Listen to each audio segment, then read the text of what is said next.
It's a beautiful love story, and it's true. Now it's a movie. Let's talk about it with director Andy Erwin on Steve Brown, etc. He's an old white guy, an author, broadcaster, and seminary professor who's sick of religion. And he's brought friends. Please welcome Steve Brown, etc.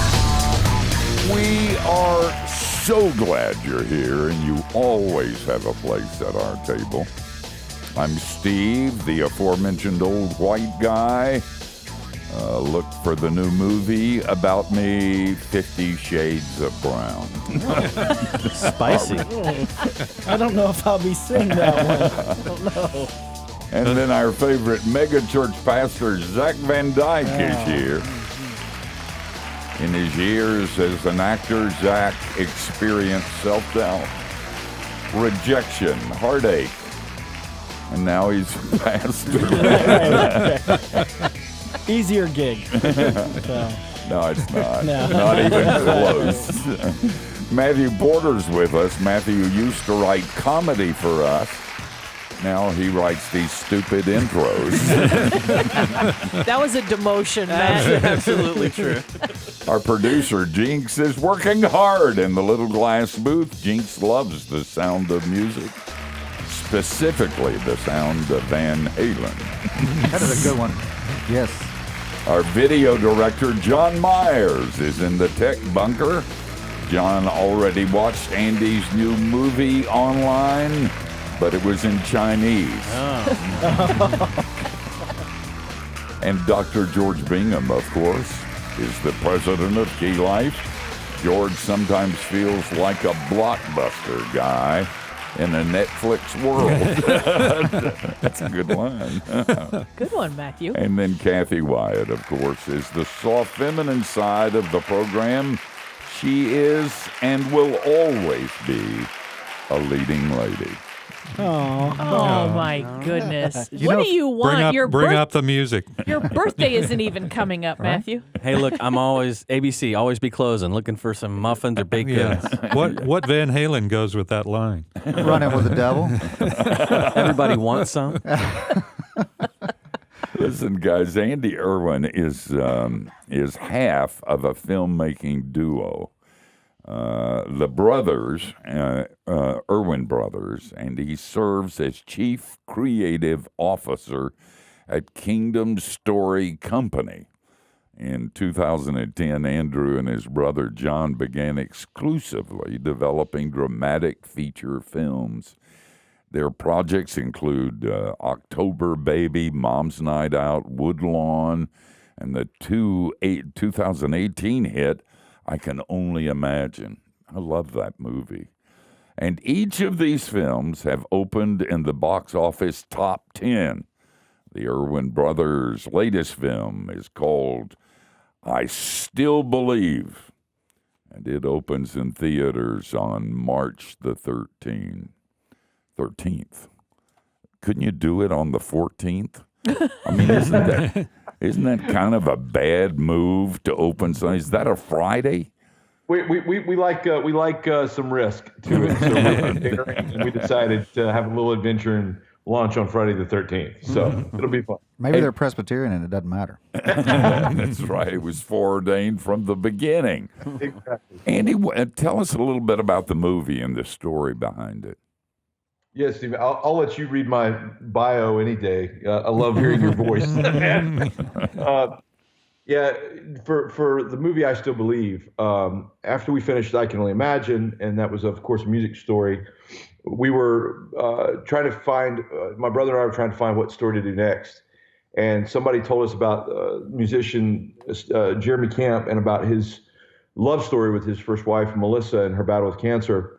And I went into it very skeptical. And about an hour into the interview, he got the 1,000-yard stare and started reliving it. And it was the most compelling love story I've heard in a long time, just about how he, as a college kid trying to make it as a musician, fell in love with this girl, found out about her diagnosis, and decided to walk this beautiful journey with her through the ups and downs. And And Melissa said, if one life could be changed by what I go through, it's totally worth it. And it just tells the impact that her short life had. And it's just a beautiful, beautiful love story. Incredible cast, and it was amazing to see the film come together. You get piles and piles of ideas for movies. I'll bet everybody in the country sending you stuff. Yeah, I have to stay off Facebook these days because my inbox gets about 10 pitches an hour, and even people that you don't think would ever pitch you a story get to a point that it's kind of an awkward moment in the conversation where there's a lull, and they're like, "So I've been thinking about this story." I'm like, "Oh, not you too," but you never know when the right story is going to find you. And so the way we found our last movie, I Can Only Imagine, I invited singer Bart Millard from Mercy Me, that the film's based on, to come see one of my other films in the theater. And at the end of the film, he came down and said, "I don't know if you know this, but there's a movie studio that's been developing my life story for the past 5 years. I would love for you guys to consider making it." And I said, "Well, I don't know if you know this, but they sent us the script this morning." And it's kind of meant to happen. And then we went and watched Captain America at midnight together and became best friends. So, and the rest cool. That's good. Andy, I do have a script though. Can I send it to you? Just to read it. Just We don't want to make you time. uncomfortable or anything. Well, Matthew, you have one too, don't you? Let's just make it super weird. Listen, if we do a good interview, will you look at my script? That's the whole reason I'm on here today. Yeah, exactly. That's right. Do you, well, the first question that comes to mind is that your brother's not here. Is there sibling rivalry in your family? Good question. Absolutely. Directing with your brother is always dysfunctional in the best sense of the word. And so it was funny. We were directing Mom Side Out, and there was this one scene where Sean Astin is the actor, and he's driving the car, and so there was a thunderstorm coming up over the horizon, and so we had to kind of stay ahead of the thunderstorm to keep filming. And I'm telling, we're in the back seat filming, and I'm telling Sean to turn left, and my brother is saying, no, we need to go to the right. And we're bickering back and forth. And finally, he puts the car in park and said, "Cain and Abel are arguing again." So it's kind of the way it is. But we have a policy that's based on collaboration. The best idea wins. And so we have a lot of fun doing what we do. It's friction with respect. That's great, man. I'm gonna cross stitch that. That's beautiful. So talk a little bit about you sat down with Jeremy Camp and you kind of had this moment of like, yeah, this is a project. What was the development process like as far as moving from that to the script? How were there kind of any departures from like by the letter? How it actually happened? What was that kind of process like? Yeah, that's a great question. I love that question. When we finally decided that we were going to do the movie, it was at the very end of the interview, and his wife, Adrienne, Melissa passed away, and his wife, Adrienne, I pulled her in and I said, "How can you listen to your husband talk about another woman for 3 hours and not flinch, not feel jealous?" And she said, "Let me be very clear. I'm very protective over Jeremy and Melissa's story because it changed my life. It was something I needed to hear." And at that point, I looked at my brother and I was like, "We're doing this movie." And so we explained to them that doing a movie of your life is not doing a photograph, it's doing a portrait. You've got to condense all this life experience into 2 hours. But we say we want to know everything about what makes you tick, how you feel, what your journey was, so that we can paint an accurate portrait. And so, we will compress characters and kind of combine characters. Did we lose him? Well, I think we did. All right. We'll get him back on. Listen, it's going to be fine. We'll sit here and have a hymn sing, say some prayer, and everything will be fine. Go ahead. There we go. Got you back. You back? We lost you for a minute. We'll fix it in post. Not eternally, but just. Oh, sorry. Still some studio hiccup. Yeah, no problem. So we try to paint an accurate portrait of people and try to put it in the right order. When they watch it, they get a chance to say what they feel. And this is our 5th true story, and I think it's been cool to see it come to life. Do you I suspect, and we're running out of time in this segment, but I suspect doing what you do and getting the ideas you get and everybody trying to push something and sell something to you, there must be a degree of cynicism that gets into you. I guess that when you really do a movie, that's the real deal and probably puts gasoline in your engine, doesn't it? Yeah, it's a great question. I can go on for that for hours, but I think the short answer is I can't take an audience on a journey unless I'm willing to go on that emotionally myself. And so each time we take on a story, it takes 2 years of our life, and we have to ask ourselves, is this worth 2 years? When we commit to that story, those are the ones that we say, okay, this is worth investing in, and I can guarantee this is one of those. Oh, man, that's good. And this movie sounds absolutely dynamite. I'll tell you something, if it took me 2 years to get a sermon together, I'd quit preaching. I tell you that. Guys, we're talking to Andy Erwin in the movie. You got to write this down, remember it. Go on March the 13th to show that you're not superstitious, that you are a Christian, you've gotten rid of all of that in your life. The movie is I Still Believe, and we're talking about it on Steve Brown, etc. And anybody ask you what you're watching or listening to, you tell them and stick your nose in the air and say, and you're not?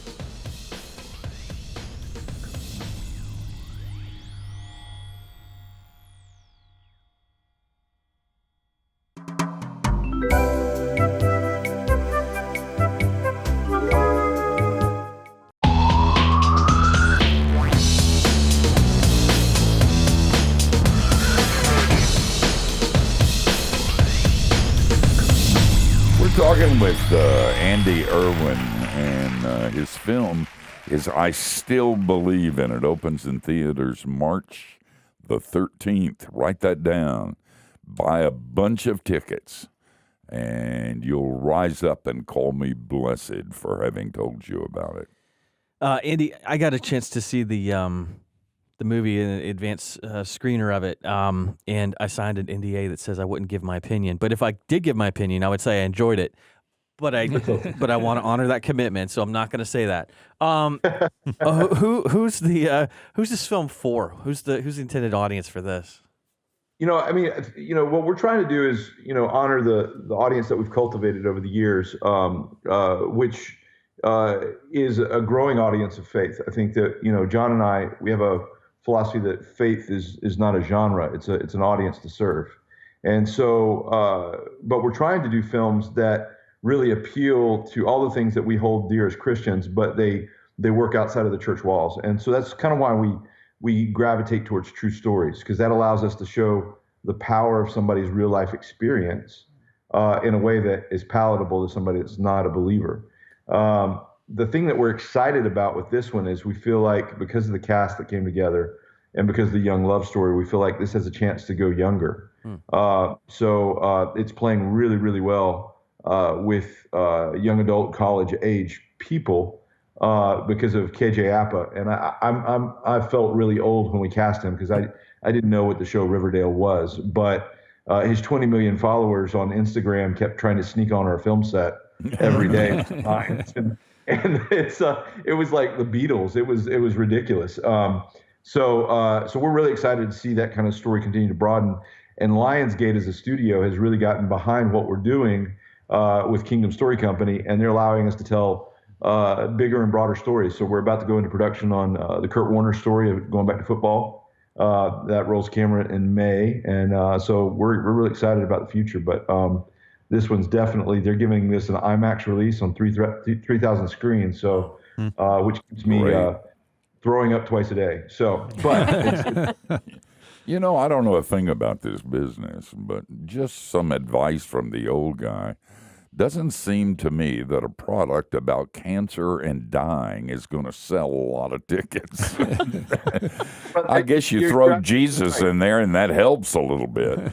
Yeah, you're right. The cancer thing is kind of the device for every film needs kind of an antagonist. It needs something that's the kind of the opposition. And so that's why this is my second movie that deals with cancer, and I Can Only Imagine was a father-son story, not a cancer movie, and this one is a love story. It's not a cancer movie. So I've been pitched a lot of cancer movies and not interested. But when it has a context of something greater than that, and I think you saw that with Imagine, to have this little $7 million film do $84 million in the box office, spoke to the testament of just the hope that people found in the story. So I'm really confident that this has potential with the love story to do something special. Andy, I think what you and your brother are doing is so it's just so incredible. I after graduating from college, I went to California. I went to LA for a few years because I really did think I was going to be an actor. And my greatest claim to fame was I got a part on a reenactment show where they like reenact things.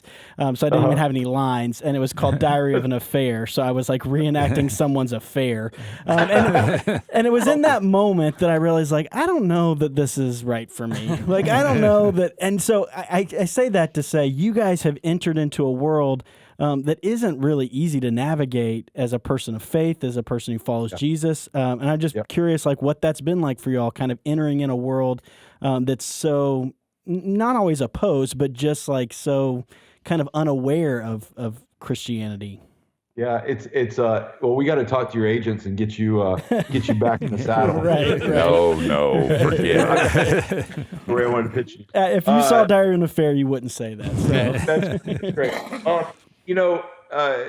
People ask me all the time, they want to get involved in the business, and I always, kind of kids in high school and college kids that want to get a start, and I always ask them, is there anything else you'd rather do with your life? And if they say yes, I say, do that.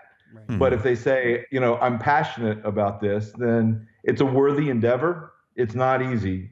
I think that what John and I feel called to do is very missional in mindset. Like if I was doing it for red carpets or celebrity friends, I would have quit and started working at Starbucks a long time ago. Yeah. But the Lord has just opened a path that we want to be good stewards of for as long as we have it.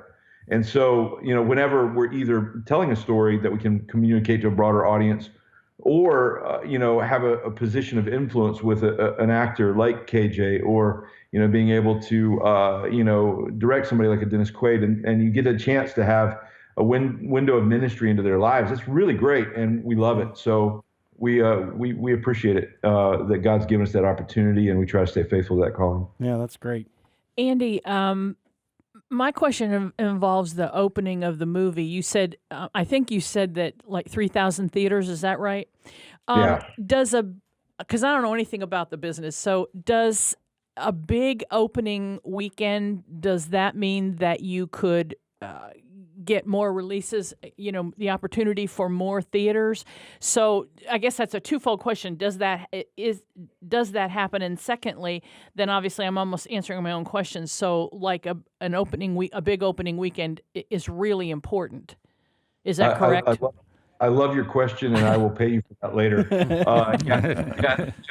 The opening weekend is everything because it's a competitive market. It's capitalism at its core. People a lot of times will say that Hollywood has an agenda and they don't want product like this there, and that's not true. They're business people, and they are motivated by dollars. So the way that you vote for the kind of product you want to see is with your movie ticket. That's your voice. That's your vote. And so when a movie like Imagine comes out, Imagine was predicted to do 3 to 4 million opening weekend, which would have been really, really hard to weather that storm. And we've been praying that it would do 10. It would have been a great weekend. And then it opened to 17.1 million opening weekend, and I passed out. And that just provided the opportunity that all of a sudden all the heads were turned. They gave us more opportunity in more theaters.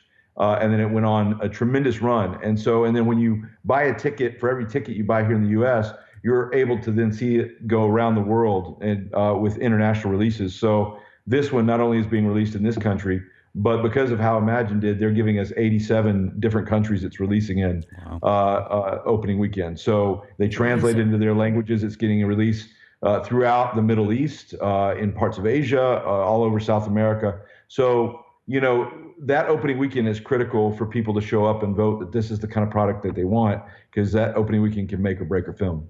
Wow. Oh, man. Well, we're up to a break. Good timing, man. You're good at this. I bet you're in the film business. My dad was in radio, so. Hey, listen, on the other side, I want to find out if we demonize your business too much. As Christians, sometimes we're sure the devil resides in Hollywood and loves it. But I suspect you found out some things a little bit different than that, and I'd be interested in hearing that. Guys, we're talking to Andy Erwin. And if you love Jesus, on March the 13th, you'll buy a ticket. The name of the movie is I Still Believe. If you don't, you'll get the fever and die.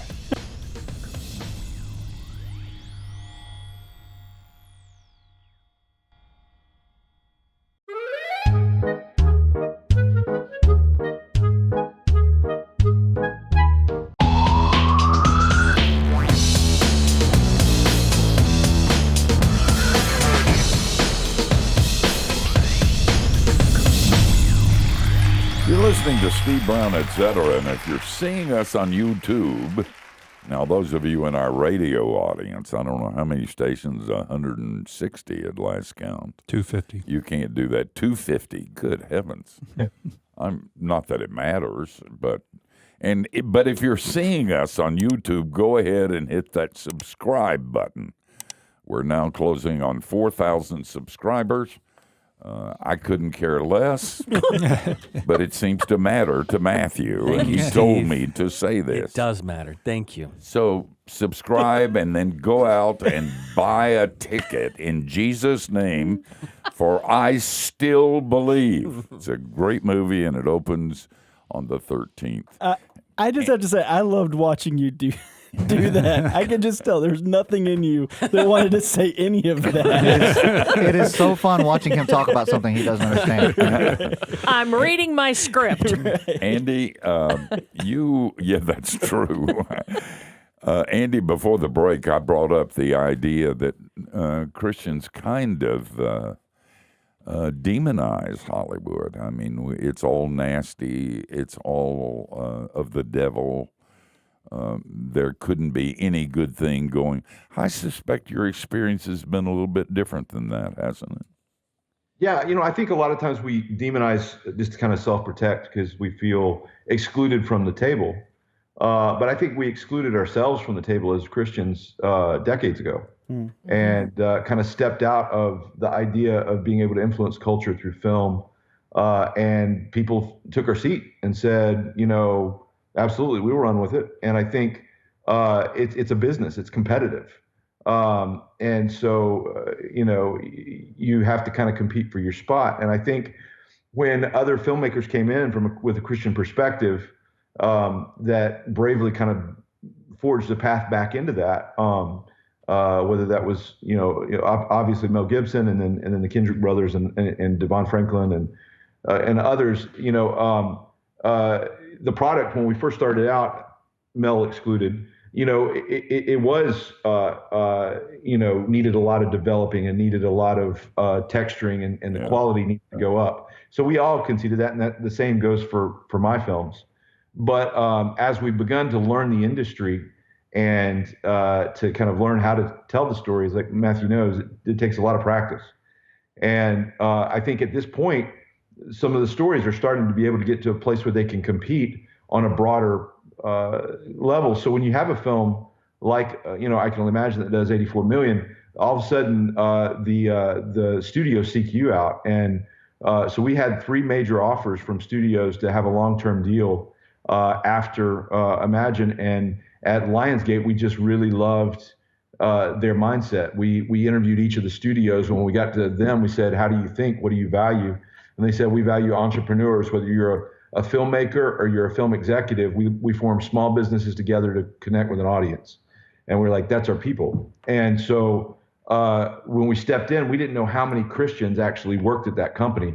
There was all these big executives that would come over and kind of whisper like, I'm a Christian too. And it's like, we've been looking for products like this that we can do that we're not ashamed of. And so to see what God's doing there, to see what God's doing through Devon Franklin at Paramount, what God's doing through Stephen and Alex Kendrick at Sony, I feel like the right voices are kind of assembling now, and the budgets are getting better, and we're able to compete and get better actors and bigger names, and the quality is just continuing to rise. So it's exciting.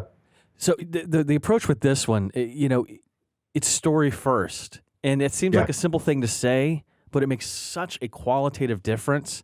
And it feels like kind of a next generation of Christian filmmaking where there's not the agenda just right in your face, and you're like, guys, this movie sucks. I mean, your heart's in the right place, but is that kind of the MO of Kingdom Story and your approach to all of that? Yeah, and we kind of we're looking for filmmakers that have the potential to be better than John and I, and we want our desire is at some point to achieve irrelevance where it's about the quality of the stories being put forth, not the name attached to it. And so if you see the Kingdom logo, it's going to be good regardless of the filmmaker. The same way when you look at Pixar, it's going to be a really good story. And there's a lot of Christians that work at Pixar, so we're a story first company.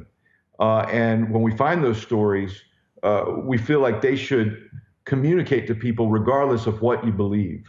But embedded in there at the key moment when you earn the right to be heard, every movie has a perspective. Every movie has an agenda behind the person that wrote it.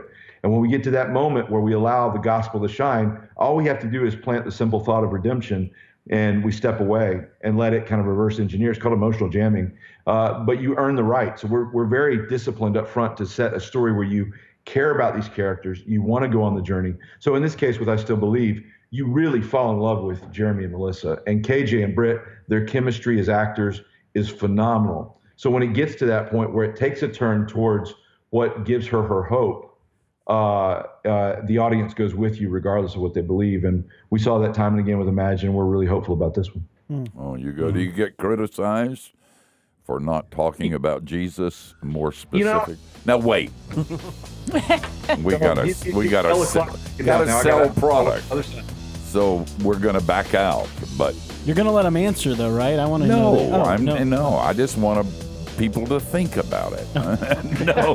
When we come back, Andy, I'd like for you to address that particular question. And just so you know, we are coming back just like Jesus, and I don't care what you think. And if you have a small group in your church, this would be a good thing to download and to discuss in that small group. It's a discussion that needs to be held in church. Trust me on this. As I said, we're coming back.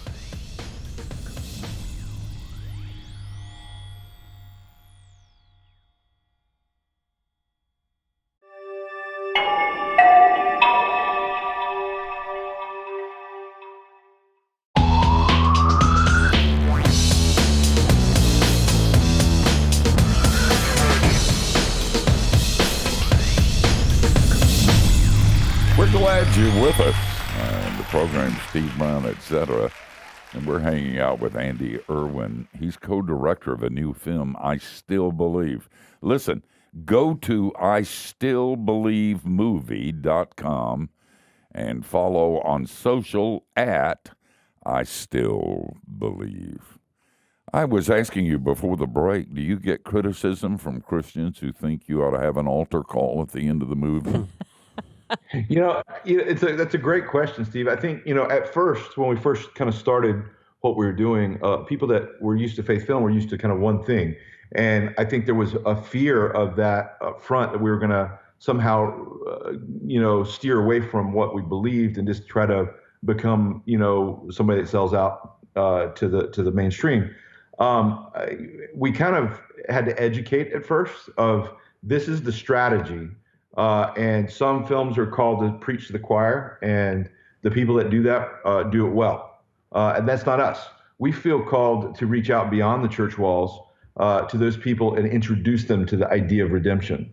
So it's kind of like There's a movie called Inception that I love that's about like where they would plant a thought in somebody's dreams, and they didn't have to plant this elaborate thought. They just had to kind of get into this inner workings of their mind, plant a very simple thought, close the door, and back away. So when we get to that point, like in Imagine, where Dennis Quaid is at the breakfast table, and we've earned that moment for 2/3 of the movie, and he says, if God, this abusive father says to his son, if God can forgive everybody else, why can't he forgive me? And the son says, God can forgive you, and I can't. And then he comes back around, sees his dad as a broken man, and says, I can tell you how. That moment is earned. And once that moment is planted, we just step away. So time and time again, people would ask people in the theater, hey, can you tell me the rest of the story?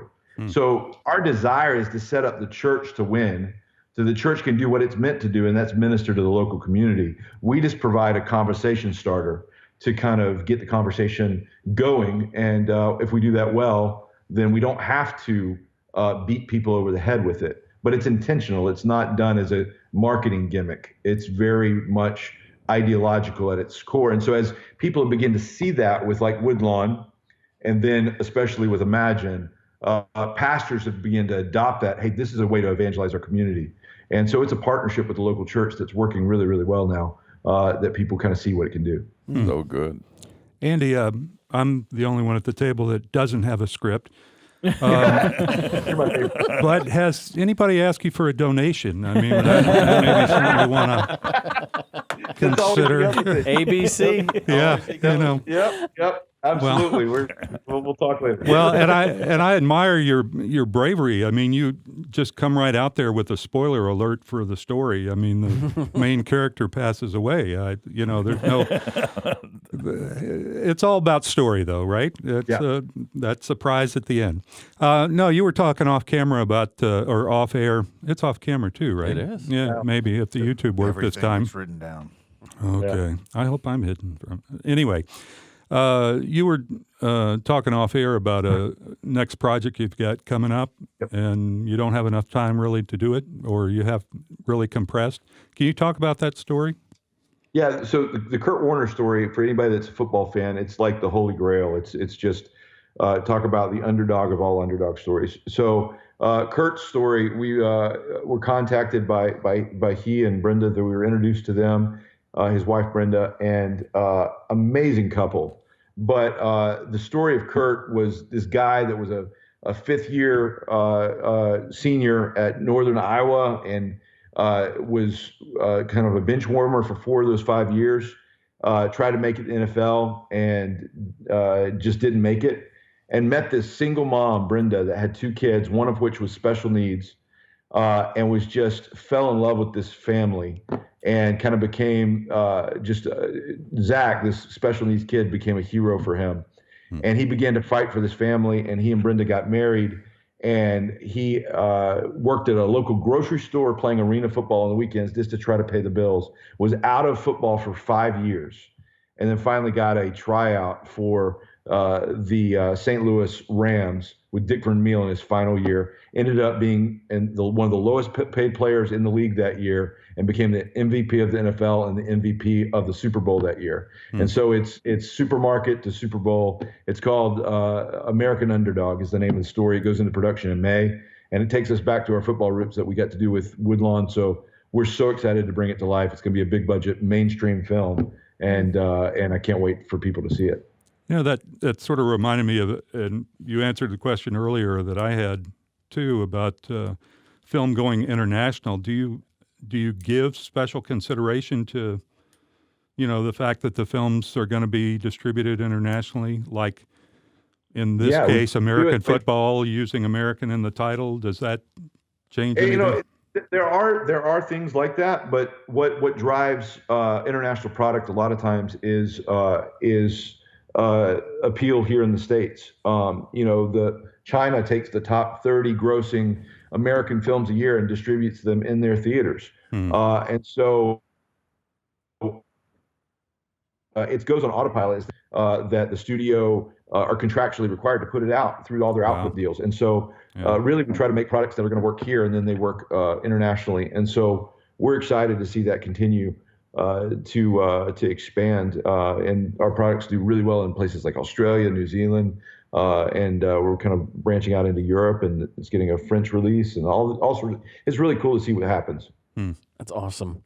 Pivoting just a second back to I Still Believe. You mentioned a couple of times about the chemistry between the two young leads, and it is absolutely just absolutely charming, and it all rides on that, right? I mean, the idea of a love story kind of. I think Hallmark has kind of sabotaged that whole. You're like, oh, love story, romance. They've just ground it into the ground. It needs to be redeemed. And this movie is really great. But you also have some other kind of familiar faces and kind of leading supporting roles. Talk a little bit about who we see as Jeremy Camp's parents. Yeah. So we have Gary Sinise, and then the legend herself, Shania Twain, is in the film. Gary has been a longtime mentor of mine, and he's encouraged me. He's one of those people that was a friendly face when we first tried to make it into the industry, and supported us over the years. And this is the first time I've been able to talk him into being in one of my films. And so he's a legend. He directed Of Mice and Men when he was 32. And so half the time I'd just be on set leaning over to him and be like, Gary, what would you do? And he's like, well, what did I have for breakfast? And I'm like, okay, well, just figure it all out.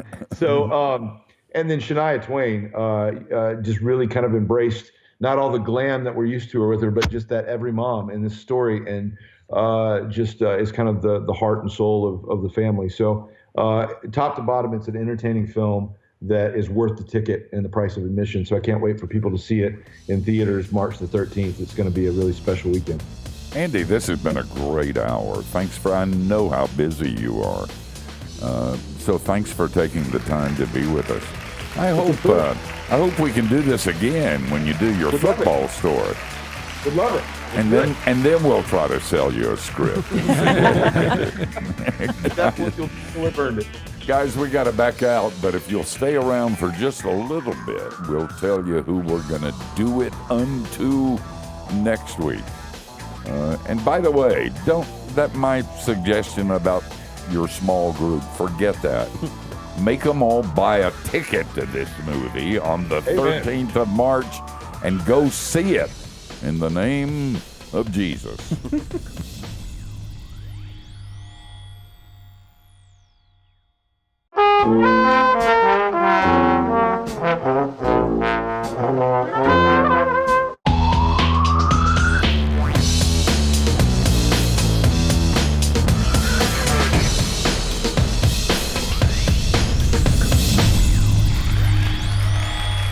That was a great hour.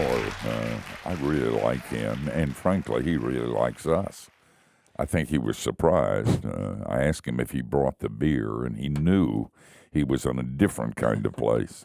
I don't drink, by the way, so don't send me letters. I'm a teetotaler, so there.